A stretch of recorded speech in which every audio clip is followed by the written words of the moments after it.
Hello, and welcome back to A Better World. This is your host, Mitchell J. Rabin, and we're very glad that you're joining us again today. Today we're going to have another very interesting show. We're going to be talking about the nature of healing, and in fact, the future of healing. What's happening on this planet relative to this ancient idea, spiritual notion actually, and what we can be prepared for what is coming our way. You know, there are times in history that create shifts in an entire way of thinking and looking. If you think about the change from the geocentric theory, for instance, that entire way of thinking pervaded, as far as we know, the world at that time, that thought that the Earth was the center, the very center of not only the solar system, but perhaps even the universe. Then there came a time when we believed, according, by the way, to scientific inquiry, that the sun was really the center, the heliocentric theory. And our thinking changed accordingly. We began to conceive of the universe entirely differently than we had up to that point in history. And that thinking began with the artists, the scientists, the philosophers, the religious people, the clerics even, and then slowly and surely filtered into all levels, all strata of society. It's not a quick change. And it's one that often meets with tremendous resistance. Now, in the last several centuries, we've come across the upsurge of technologies, industrialization. And these provided us, we society, human society, with yet another kind of change. Perhaps not as vast as the change from geocentric to heliocentric. But no less, we humans expect and experience change, not in the greatest way. For us, change represents something to be avoided if possible. Yet, in fact, we know that change is really the only constant. We have that from our own current scientific inquiry, and we also have that from the ancient Chinese, from the Tao Te Ching, which says something of the order that the only constant is change itself. What we're finding is that these ancient pearls of wisdom are meeting today with the scientific mind, and what has been said and understood by many sages of old is now being, as it were, fleshed out through mathematical formulas, through scientific understandings, through principles, laws of nature. This should not come as any surprise. After all, each is a belief system, and when one relies on one's intuitive nature coupled with one's observational power, all sorts of very interesting things ensue.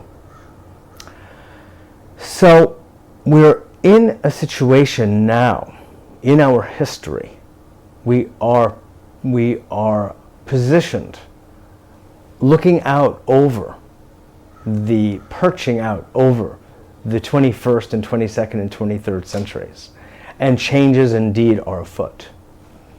One of the ones I want to focus on today is represented in and discussed in this book, Sanctuary, The Path to Consciousness, by Stephen Lewis and Evan Slawson. Some of you who watch the show regularly have seen my interviews with Stephen Lewis over the past couple of months. I invited Stephen onto the show because of work I feel he is doing that is extremely remarkable.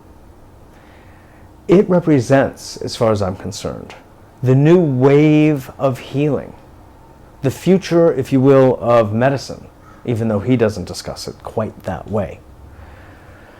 That is before us. Now, in fact, for those of you who may be familiar with the arts and sciences of radionics, even of nutrition.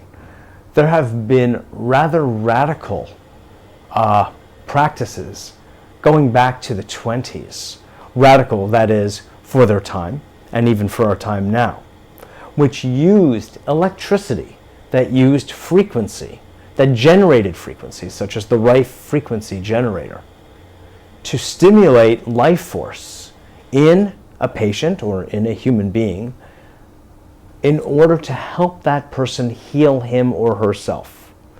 In short, the body has the wisdom, that is, nature has the wisdom, or whatever it is that created the body and nature has the intelligence, of course, far beyond our own, to effect the necessary changes in the body so that what we refer to as healing can take place.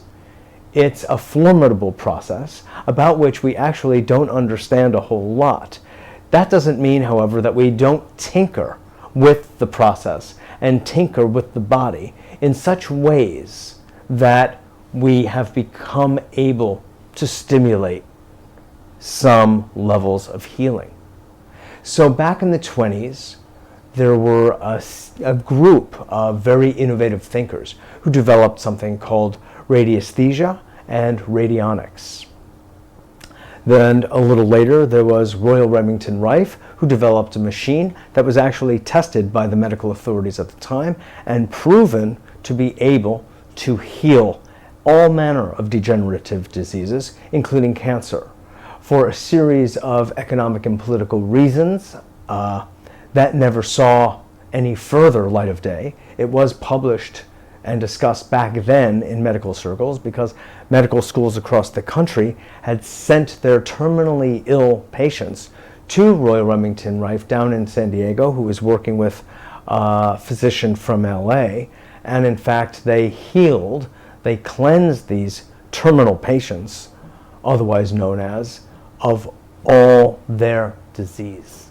There was one person who did die, and he died not from the Rife machine not working, but because the Rife machine actually worked so well, clearing the toxins from the person's system, of which there were so many, based largely on their standard conventional medical treatment at the time, and I dare say even today, and the person died from autotoxification, not from the disease.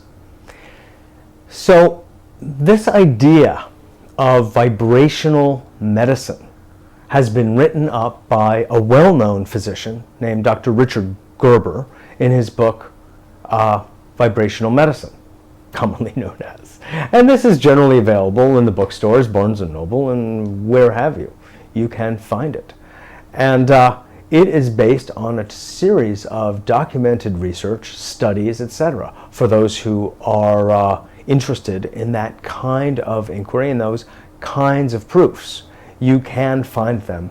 They do exist, as well as the theoretical underpinnings of this kind of medical approach. Well, as time has gone on, there have been refinements. And among these are the refinements that Stephen Lewis has come up with in his system known as the AIM program. Now, I interviewed Steve back in November, and in December was so impressed I went out and spent some time at his offices out in LA and watched him hour by hour, day by day, testing the life force in people whose photographs he had received, because it's all done by photograph. As I said, this is something that actually has been going on for quite some time. This is not his innovation. And to significant effect. So, having become fascinated with what he's doing, I studied with him to some extent, and I decided to invite him to New York for our wonderful community here of people who want healing, who want to know about healing, who want to have their energy fields balanced and lead healthy, wonderful, satisfying, more conscious lives. And that, in fact, is what energetic balancing offers. I have gotten a number of inquiries from many of the viewers about those interviews, I'm very glad to say, that people had this experience. They had a sense that what was being discussed was intuitively obvious. There was some sense of knowing that what was being discussed, of matching a frequency that is in the body and around the body with an antidote frequency, a neutralizing frequency, could create a balance in one's general field such that people's disorders, people's patterns, negative patterns would dissipate and dissolve. And I have spoken to people all across the country, down in Florida, around San Francisco, and Arizona, and they all say that this is in fact happening. When people submit their photograph to the AIM and through the AIM program, and with an application, etc., they find that all sorts of things with which they have been plagued or certainly disturbed for oftentimes many years begin to disappear. Migraine headaches, for instance, urinary tract infections, on and on, joint pain, arthritic conditions, all sorts of things. Now, these folks in the AIM program are not involved in treating anything, disease or anything. That's not what they're up to. They work purely with the energy field. Now, what medicine's understanding is of the energy field is actually nil. There isn't even recognition or acknowledgement of an energy field by and large. And what its relationship is to the disease of the physical body, or the health or wellness, for that matter, of the physical body, remains a huge question. What I'm saying is that there is a relationship between one's health and one's energetic condition. And I believe, my understanding, is that Stephen Lewis would say the same thing. It's in that light that I have invited him here. He will be at the Shelburne Hotel on Friday night, March 3rd. That's this coming Friday night, 7 o'clock. It's a free lecture. Please come. He will be, for those people who request it, doing what are called mini evaluations, in which he takes one's thumb, as it's described in the book, Sanctuary, The Path to Consciousness, and probes and gets readouts through his software program of what it is that is going on energetically with the person and what he would need to do in order to help bring that person back into balance. So those are available, but you would have to call ahead of time because there are very few spaces left for people to enjoy that aspect of the work. But the main thing is not that anyway. The main thing is that there is this, what you could refer to as futuristic kind of spiritual technology, which is now interfacing in the lives of hundreds and thousands of people at this point in time across the country. And people are deriving tremendous healthy benefits from so doing. This is a phenomenon. This is why I wanted to talk about this today and make it the centerpiece of today's show. What engaged me personally is that through the AIM program, through the work Stephen Lewis is doing, I see the potential to bring balance and harmony and healing to a vast number of people in a fairly short amount of time. Because of the structure of the energy balancing, that is through a photograph, thousands upon thousands of people can get balanced, can come into harmony with themselves, higher and lower. And it is not relying upon a solo practitioner to affect these ends. If we were to do that paradigm, it could take dozens and dozens of years. But with this paradigm, with the very structure that he and his partner have developed, there is actually no limit to the number of people that can be receiving the balancing frequencies at any given point in time. And for me, this promised such a potential shift in the health, wellness, and consciousness of our human society. I couldn't resist. That's what motivated me to go out and spend time with them. That's what's motivated me to bring them to New York. Now, we don't know that if all people all of the time will experience the balancing effects of this work. Who can say that? Nobody can say that. But there is an interface, no matter what, on some interesting vibrational level of what they're doing and our own fields. And somewhere in the universe, there is some positive change. I would go so far as to say one's own biological, psychobiological universe, and even spiritual universe. There is a shift that is occurring, visible or not. I understand that theoretically. And what I have heard from the stories of people who have been involved in the AIM program for approximately a year, it is happening regularly and consistently on a number of different levels, obviously including physical. So it's in that light that I bring this up. Just if you can go back first to Plato's cave. This is the way I come to understand this. Our way of seeing in said cave was quite limited. Looking up and looking out was something considered a rare moment and an innovation.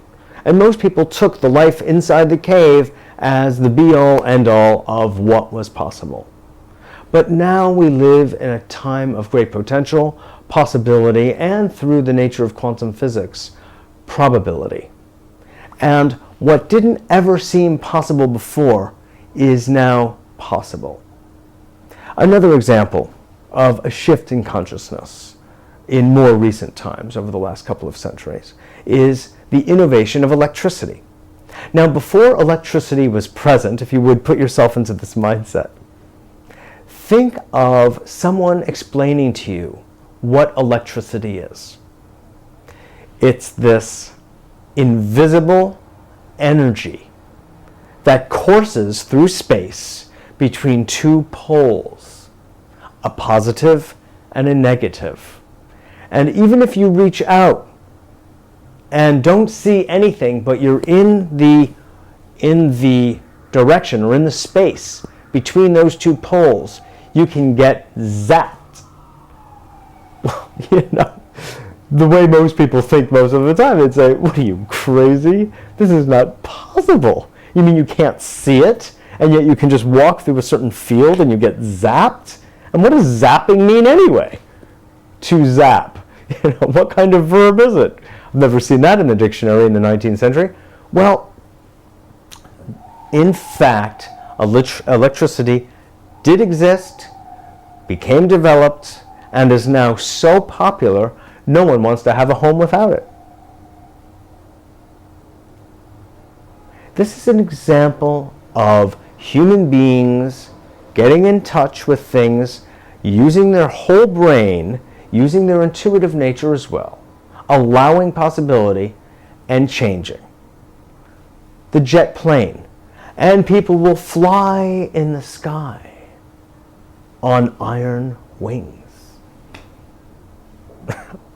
It wasn't very long ago, in many people's lifetime to this day, that the whole idea of a flying machine was preposterous. It's just not possible. How could metal hang suspended in the air? What kind of dynamic would there have to be for it to propel forward and not fall? And how would you land the darn thing without a crash? All of it, I mean, just the idea. Forget about the details of landing. Just the idea of metal, iron, floating in the sky and propelling us through the air at incredible speeds. This is too much for the common mind. And it was too much. However, as it is with such things, slowly and surely we become accustomed to that reality. And so it is, I say, with vibrational medicine and with this notion of energy balancing, which is now here to stay. Just notice for a moment, if you go back over the past just 5 years, hospitals, Mount Sinai and others are now using acupuncture, aromatherapy. They're toying with the use of herbs. Some of them have begun using homeopathy. Now, why is this happening? Except for that these other modalities, commonly referred to as alternative medical modalities, work. They work. And furthermore, we don't have very coherent explanations from a scientific point of view of how they work. But we do know that they work. They yield results. We can study these results. We see these results. And perhaps more than anything, we feel these results. It shows up in blood tests. It shows up in biopsies. It shows up in the health and well-being of people's lives. So, what I am saying, dear friends, that science is but one religion of many. It's a way of seeing. It's a lens through which we can view our world. It is but one view. The ancients that have vast wisdom, going back to the shamanic cultures, going back to old religious and spiritual cultures, didn't have our language of science. They had their own. Not one whit less valid. So we would be accused of high hubris if we thought that somehow our brand of science as it exists today is somehow the be-all, end-all of testing phenomena that occur in the world. God knows, and scientists know, there are anomalies all over.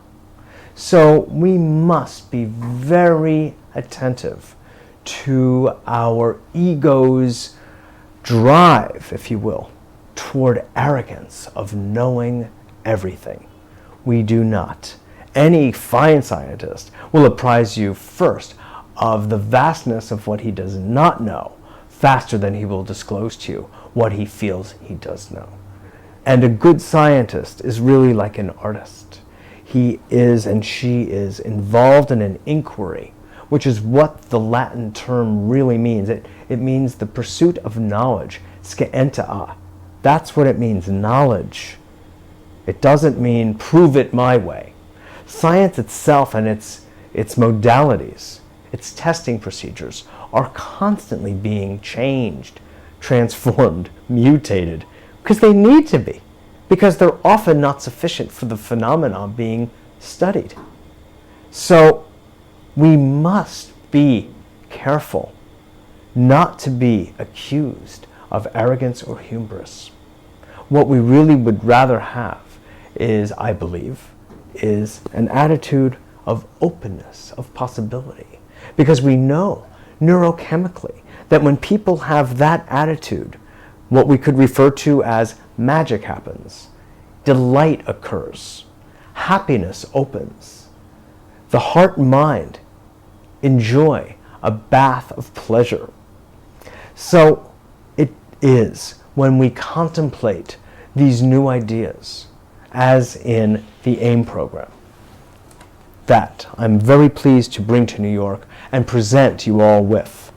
I'll say again, March 3rd, Friday, March 3rd, there will be a talk by Stephen Lewis at 7 o'clock at the Shelburne Hotel, 303 Lexington Avenue at 37th Street.